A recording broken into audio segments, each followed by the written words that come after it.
기쁨 주네 그 큰 사랑.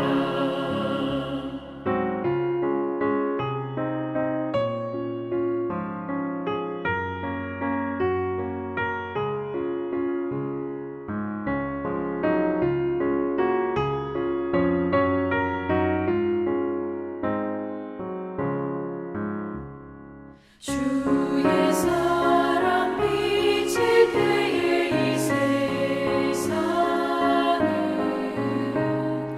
어둠 슬픔 중한 짐이 다 사라져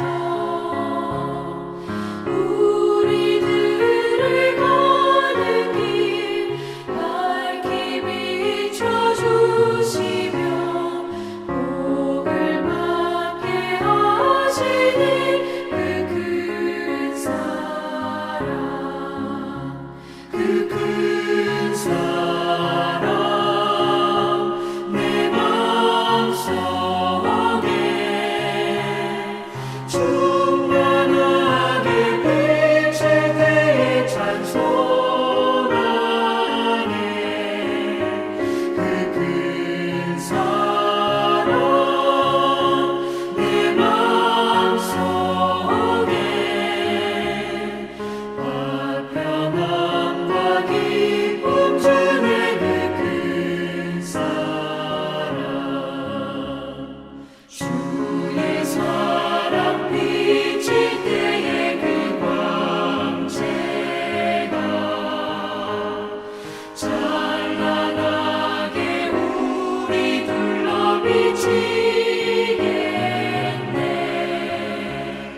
세상 모두 이기고 천국 생활할 때도 주의 사랑 비치네 그 큰 사랑 그 큰 사랑 내 마음속에 충만하게 비칠 때에 찬송하네 그 큰 사랑 내 마음속에 화평함과 기쁨 주네 그 큰 사랑. 오늘 하나님 말씀은 욥기서 19장 21절에서 29절까지 말씀입니다. 나의 친구야, 너희는 나를 불쌍히 여기다오. 나를 불쌍히 여기다오. 하나님의 손이 나를 치셨구나. 너희가 어찌하여 하나님처럼 나를 박해하느냐. 내 살로도 부족하냐. 나의 말이 곧 기록되었으면, 책에 씌워졌으면, 철필과 납으로 영원히 돌에 새겨졌으면 좋겠노라. 내가 알기에는 나의 대속자가 살아계시니 마침내 그가 땅 위에 서실 것이라.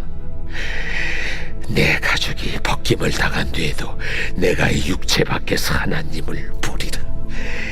내가 그를 보리니 내 눈으로 그를 보기를 낯선 사람처럼 하지 않을 것이라. 내 마음이 초조하구나. 너희가 만일 이르기를 우리가 그를 어떻게 칠까 하며 또 이르기를 이래 뿌리가 그에게 있다 할진대 너희는 칼을 두려워할지니라. 분노는 칼의 형벌을 부르나니 너희가 심판장이 있는 줄을 알게 되리라.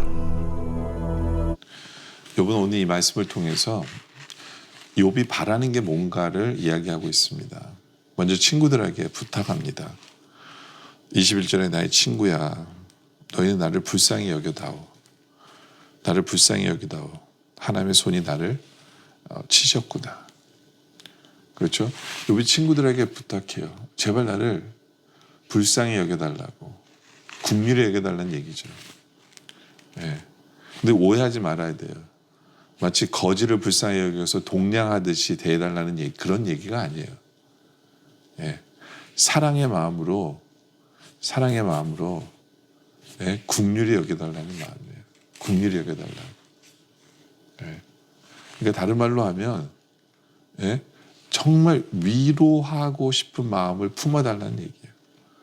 예, 고통당하고 있는 사람에게 정말 위로하고 싶은 마음, 뭐 무엇이 옳고 정죄하고 판단하고 이런 거 다 빼고 정말 어떻게 하면 고통당하고 있는 사람에게 힘이 되고 예? 위로할 수 있을까? 그것에 포커스 해달라고 욥이 부탁하는 거거든요. 욥의 친구들은 지금 욥을 정죄하고 있어요. 예. 바른 말 한다고 생각하면서 정죄하고 그러지 말아달라는 거예요. 그러면서 12절에 너희가 어째 하나님처럼 나를 박해하느냐. 그러니까 하나님은 심판하시는 하나님이잖아요. 너희가 나를 지금 심판하고 있는 것 같다는 거예요.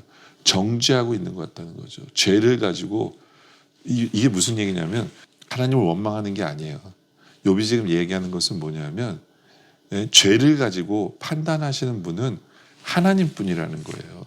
죄를 가지고 심판하실 수 있는 분은 하나님뿐이라는 얘기를 하는 거예요. 근데 같은 죄인이면서 죄를 가지고 얘기하는 것은 그건 말이 안 된다라는 것을 욥이 얘기하는 거죠. 그러니까 그런 식으로 어프로치하지 말고 하나님만이 하실 수 있는 그것을 가지고 너희들이 와서 하나님인 것처럼 하지 말고 위로자가 되어달라고 욥이 지금 친구들에게 간곡하게 부탁하고 있는 부분이다라는 거죠. 그러면서 욥이 23절에 이런 말을 합니다. 참 귀한 말을 해요. 친구들이 귀담아 들을 필요가 있는데 그게 뭐냐면 나의 말이 곧 기록되었으면 책에 쓰여졌으면 철필과 나무로 영원히 돌에 새겨졌으면 좋겠노라. 예. 욥이 정말 친구들한테 소망하는 게 뭐냐면 지금 나의 말이 이 안에 진리가 담겨져 있다는 거예요.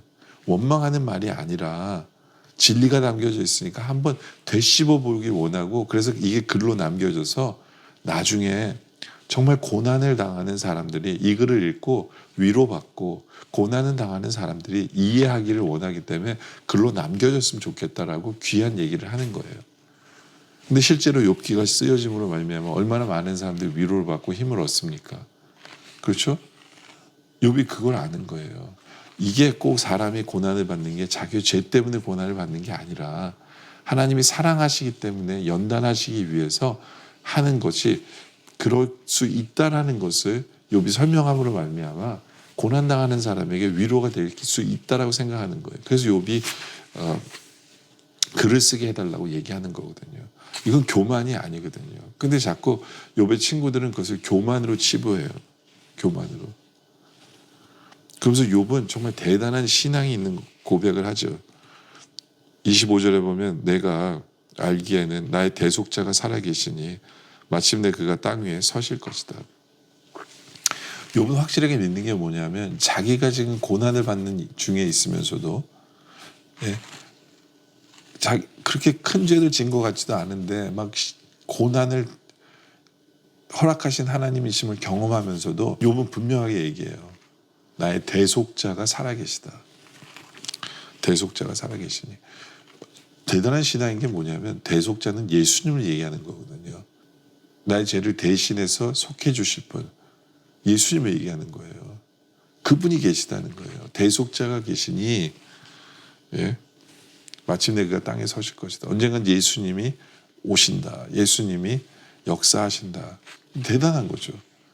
그분이 지금도 살아계시고 예수님이 살아계시고 결국에는 땅에 서셔서 십자가에 서시는 어떤 그러한 것도 볼 수 있는 사람이 된 거예요. 이 고난을 통해서. 예수님의 필요를 느낀 거죠. 그러니까 이 하나님의 마음을 이해하는 사람이 되는 거예요. 하나님의 예수님을 보내실 계획을 그 뜻을 꿰뚫어 볼 수 있는 사람이 된 욥의 모습. 이 엄청난 고난을 통해서 엄청난 것을 깨닫는 욥의 모습을 보는 거죠. 그 친구들이 좀만 좋은 시선을 바라보면 야, 이 고난이 이렇게 귀한 거구나도 볼 수 있거든요. 근데 친구들은 못 봐요. 친구들은 못 보는. 근데 욥은 보는 거죠. 고난을 통해서. 그러면서 욥은 또 종말의 신앙을 가져요. 종말의 신앙을. 26절에 보면 내 가죽이 벗김을 당한 뒤에도 내가 육체 밖에서 하나님을 보리라. 뭐예요? 한마디로 말하면 내가 죽어도 내가 죽으면 하나님을 볼 수 있게 되어진다라는 거예요. 종말론적인 신앙이에요. 예. 내가 진짜 지금 온통 고난을 당하고 완전히 하나님을 보지 못하지만 그래 내 가족이 벗김을 당한 뒤에 정말 내 이 피부병으로 인해서 몸보이 가지고 막 긁어서 가죽이 벗겨지는 이렇게 완전히 벗겨지면 죽는 거잖아요. 그래도 나에게 남아있는 게 있다는 거예요. 뭐냐면 죽으면 내가 주님을 볼 수 있다. 주님을 볼 수 있다. 27절에 내가 그를 보리니 내 눈으로 그를 보기를 낯선 사람처럼 하지 않을 것이라. 내 마음이 초조하구나. 이게 무슨 얘기냐면 초조하다는 이게 굳이 나쁜 뜻이 아니라 하나님을 빨리 보고 싶어하는 그 마음이에요. 하나님의 사모함으로 말미암아.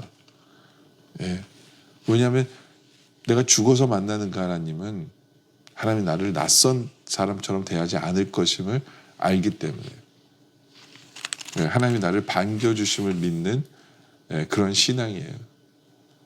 그러니까 죽음에 대한 두려움이 없는 거죠. 죽음에 대한 두려움이 없어요. 그러면서 친구들에게 얘기해요.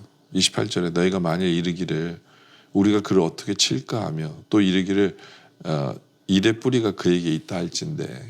이게 무슨 얘기냐면 자꾸 나를 정죄하려고 하고 내가 잘못됐다고 얘기하고 나의 마음을 아프게 하고 이거는 잘못됐다는 거예요. 자신을 괴롭히는 것이 얼마나 잘못됐는지 설명하면서 29절에 너는 칼을 두려워할지니라.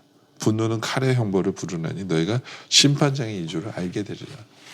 한마디로 말하면 나를 괴롭히면 하나님이 가만 안 계실 거다라는 믿음이 욥에게 있어요. 그러니까 친구들이 얘기하면 나한테 그렇게 대하면 안 된다는 거예요. 나를 정죄하고 마치 나를 심판하는 사람처럼 나를 대하면 안 된다. 왜냐하면 하나님이 계시기 때문에. 하나님이 계시기 때문에.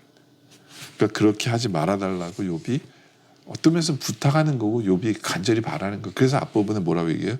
불쌍히 여겨달라고 얘기하는 거거든요. 불쌍히 여겨달라.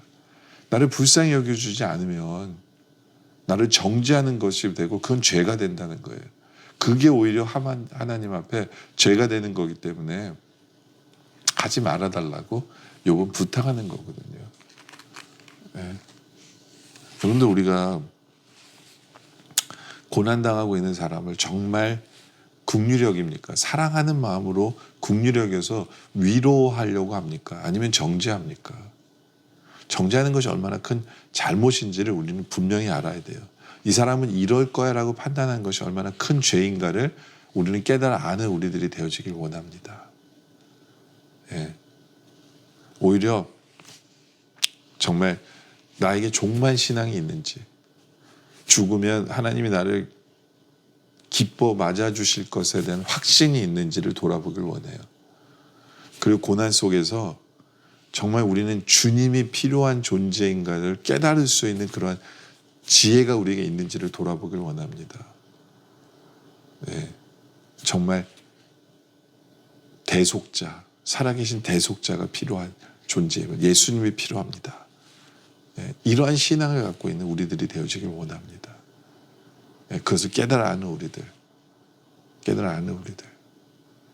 그래서 위로자가 되고 바른 신앙 속에 살아갈 수 있는 우리 모두가 되어지시기를 주님의 이름으로 축원합니다. 기도드리겠습니다. 아버지 하나님,